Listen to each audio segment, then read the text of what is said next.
আপনি একটু চারপাশটা লক্ষ্য করে দেখেন, আমাদের চারপাশে প্রত্যেকটা মানুষ একটা অদৃশ্য হিডনিজমে ভুগছে। হিডনিজম মানে হলো আপনি সবসময় সুখ চাচ্ছেন, প্রশান্তি চাচ্ছেন, প্লেজার চাচ্ছেন, কিন্তু কখনই কোনো পেইন চাচ্ছেন না।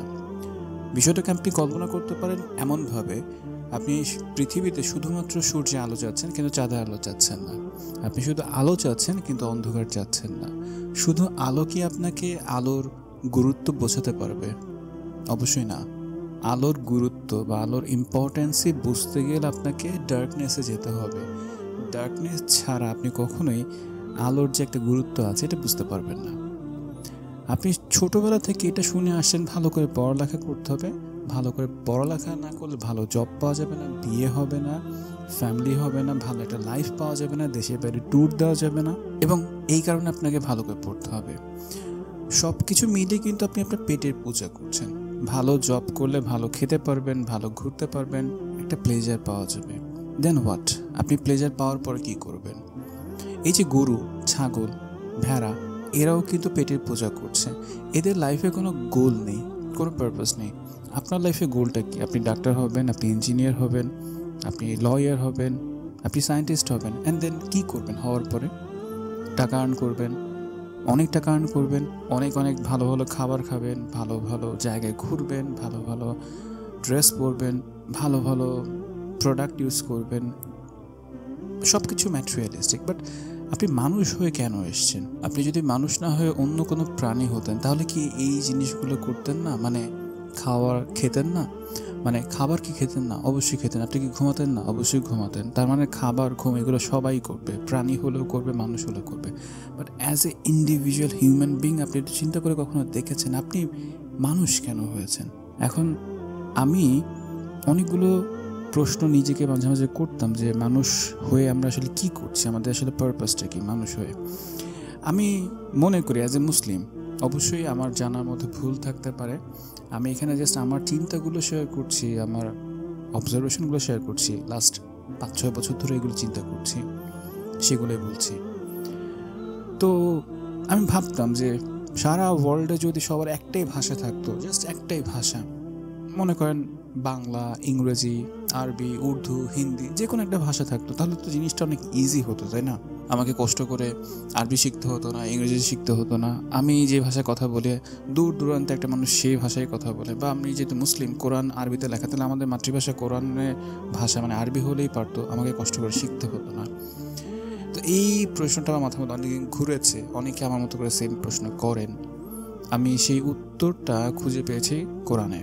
সূরা রুমে 21 নম্বর আয়াতের দিকে আল্লাহ এরকম বলেছেন, তার মানে আল্লাহ নিদর্শনের মধ্যে হলো আসমানসমূহ জমির মধ্যে সৃষ্ট এবং তোমাদের ভাষা ও বর্ণের বিভিন্নতা। জ্ঞানীদের জন্য অবশ্যই এতে আছে বহু নিদর্শন। দেখেন, এখানে ভাষা এবং বর্ণের বিভিন্নতার কথা বলা হয়েছে। আমি তখন বুঝলাম যে ভাষা আল্লাহর সৃষ্টি, এবং ভাষা এত বিভিন্নতা আছে, বৈচিত্র্য আছে। এর কারণ আপনি যদি জ্ঞানী হন, আমি যদি জ্ঞানী হই, আমরা এগুলো নিয়ে চিন্তা করতে পারবো, ভাবতে পারবো যে কেন শুধু বাংলা ভাষাই সারা ওয়ার্ল্ডের ভাষা হলো না, আর কোনো ভাষা কেন সৃষ্টি করলো? একটা ভাষা থাকলে তো জিনিসটা খুব সিম্পল হতো। আমি আসলেই মনে করি একটা ভাষা থাকলে অনেক সিম্পল হতো, কিন্তু না। সিম্পল হলে আপনি আসলে জ্ঞানী হতে পারবেন না। আপনি যদি জ্ঞানী হতে চান, মানুষ হতে চান, আপনাকে আসলে জটিলভাবে দেখতে হবে, বুঝতে হবে, জানতে হবে। আমরা জীবনে যা যা করি এর ম্যাক্সিমাম জিনিস, আমার কাছে মনে হয় 95% বিষয়, কাজ আমরা অন্যকে দেখে দেখে করি।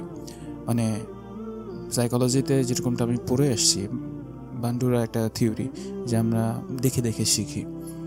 বাবা এটা করছে, আমিও তাই করছি, আমার বন্ধু এটা করছে, আমিও তাই করছি। বর্তমানে টিনেজদের বলেন বা ইয়াং অ্যাডাল্ট সবার ক্ষেত্রে এটা সত্য যে ও এটা করছে, আমাকে এটা করতে হবে, ও যা করছে আমাকে তাই করতে হবে। আপনার লাইফে তাহলে আসলে গোলটা কি? আপনি কেন পৃথিবীতে আসছেন? অন্যের লাইফ লিড করার জন্য? যে ও আইফোন কিনেছে, আমাকেও আইফোন কিনতে হবে, ও একটা গাড়ি কিনেছে, আমাকেও সেম গাড়িটাই কিনতে হবে, আদারওয়াইজ আমি এই পিয়ার গ্রুপের মধ্যে এক্সিস্টই করি না। মানে বিষয়টা এমন না যে ওই গরুটা অনেক দুধ দিচ্ছে, আমাকেও অনেক দুধ দিতে হবে। আমরা কি আসলে গরু ছাগল? আমাদের তো একটা নিজস্ব পারপাস থাকা দরকার ছিল, বা কেন নেই আসলে? কেন আমরা কোনো পারপাস দেখছি না? মুসলমান হিসেবে আমি মনে করি আমাদের মূলত পৃথিবীতে আসার পেছনে একটাই পারপাস, জাস্ট একটাই। সেটা হলো যে আল্লাহর প্রতিনিধি হয়ে আমরা এসেছি। অনেক সময় থাকে না যে আপনি প্রধানমন্ত্রীর প্রতিনিধি হয়ে আসেন, আপনার আলাদা একটা পার্সোনালিটি থাকে। আপনি যখন তখন যে কোনো ধরনের কাজ করবেন না, কথা বলবেন না, আপনি অনেক ধৈর্যশীল হবেন, আপনি একটা স্ট্রং পার্সোনালিটি থাকবে। মানে সেই লোকটা হচ্ছে প্রধানমন্ত্রী, একজন প্রতিনিধি। তো আপনি যদি আল্লাহর তরফ থেকে এসে থাকেন, আপনার মধ্যে তো সেরকম কিছু থাকতে হবে। আপনি যদি গরু ছাগলের মতো শুধু খাবার খাবার করতেই থাকেন, শুধু পেটের পূজা করতেই থাকেন, ভোগ বিলাস নিয়ে ভাবতে থাকেন, আপনি তো আসলে প্রতিনিধি হতে পারেননি। প্রশ্ন তখন আমার মাথায় চলে আসে যে কেন আমরা আসলে ওই জিনিসটা করতে পারছি না। মানে আমি আল্লাহর প্রতিনিধি, আল্লাহ আমাকে পৃথিবীতে পাঠিয়েছেন তার প্রতিনিধি হিসেবে, তার দেওয়া কাজগুলো যাতে আমি করতে পারি, কেন পারছি না? এই কেন উত্তরটা আমি আসলে খুঁজছিলাম যে প্রবলেমটা কোথায়। অ্যান্ড প্রবলেমের উত্তর বা প্রবলেমের একটা টেন্টেটিভ সলিউশন বলতে পারেন, বা আমার জন্য একটা আই ওপেনিং স্টেটমেন্ট আমি খুঁজে পেয়েছি। সেটাও কোরআনে, সূরা তাকাসুর। এটা খুব সম্ভবত 102 নম্বর একটা সূরা। তো ওই সূরার প্রথম আয়াত বা দ্বিতীয় আয়াতে আল্লাহ এরকম বলেছেন, পৃথিবীর সুখ লোভের মোহ তোমাদেরকে অধিক গুরুত্বপূর্ণ বিষয় হতে ভুলিয়ে রেখেছে। মানে হলো আপনার কাছে একটা অতিরিক্ত গুরুত্বপূর্ণ একটা বিষয় আছে, যে বিষয়টা নিয়ে আপনি আসলে পৃথিবীতে এসেছেন, ওটাই আপনার দুনিয়াতে একমাত্র লক্ষ্য, একমাত্র কাজ। সেই কাজটা আপনি ভুলে গিয়েছেন just because Glamour, just because মোহ, চাকচিক্য। আমরা শুধু চাকচিক্য দেখে না সারপ্রাইজ হই, ওয়াও কত সুন্দর একটা জায়গা। আর্টিফিশিয়াল, কিন্তু it's artificial, there is nothing natural. আপনি যদি নেচারের কাছে যান, আপনি দেখবেন যে ক্রিয়েটারের সাথে আপনার কানেকশন হচ্ছে। বাট আপনি যখনই আর্টিফিশিয়াল জায়গায় যাচ্ছেন, কোনো একটা শপিং কমপ্লেক্সে গেলেন, প্রচুর লাইটিং, কোনো একটা কনসার্টে গেলেন, অনেক অনেক আর্টিফিশিয়াল বিষয় দেখতে পাবেন। অ্যান্ড আর্টিফিশিয়াল বিষয়গুলো আপনাকে কিন্তু অ্যাট্রাক্ট করবে। এবং এটাই আল্লাহ বলছেন যে সুখ লোভের মোহ, পৃথিবীর যে একটা সুখ আছে, পৃথিবীর যে একটা মোহ আছে, এই মোহটা আমাদের জেনুইন যে গোল, আমরা যে গুরুত্বপূর্ণ বিষয়, অধিক গুরুত্বপূর্ণ বিষয় হতে আমাদেরকে ভুলিয়ে রেখেছে। আমরা যে পৃথিবীতে এসছি কোনো একটা কারণে তো এসছি, ওই কারণটা আমরা ভুলে গেছি। আমরা প্রেম করা নিয়ে ব্যস্ত, চাকরিতে প্রমোশন নিয়ে ব্যস্ত, টাকা ইনকাম করতে হবে, সেটা হোক জেনুইনলি বা ইললিগালি, কোনো ব্যাপার না। টাকা হলেই হলো, টাকা আমাকে সুখ দিবে। ডেফিনেটলি ভাই, টাকা আপনাকে অনেক কিছু ম্যাটেরিয়ালিস্টিক বিষয় দিবে, আমি এগ্রি করি। কিন্তু টাকা আপনাকে ওই ইনার প্লেজার দিবে না।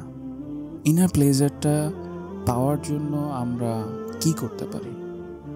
সুখ অ্যাকচুয়ালি কি? আমরা যখন প্রতিনিধি হিসেবে আমাদের কাজগুলো করতে পারবো, আমরা কমপ্লিমেন্ট পাবো ইন্টারনালি। কিভাবে পাবো এটা আল্লাহ জানে, আল্লাহু আলম। বাট আমরা পাবো। উদ্দেশ্য থেকে আমরা অনেক দূরে চলে গেছি, পারপাস থেকে অনেক দূরে চলে গেছে। আমরা শুধু সুখের জন্য কাজ করছি। দেখেন, সুখ পাওয়ার জন্য আমরা পৃথিবীতে আসিনি, আমরা সুখের জন্য পৃথিবীতে আসিনি। আমরা জাস্ট পরীক্ষা দিতে এসেছি। পরীক্ষা যতটাই শেষ করে, ভালো মতো শেষ করে, পাশ করে বের হতে পারলে আলটিমেট সুখ পাওয়া যেতে পারে। এবং আলটিমেট সুখটা ওখানেই ইনশাল্লাহ আছে।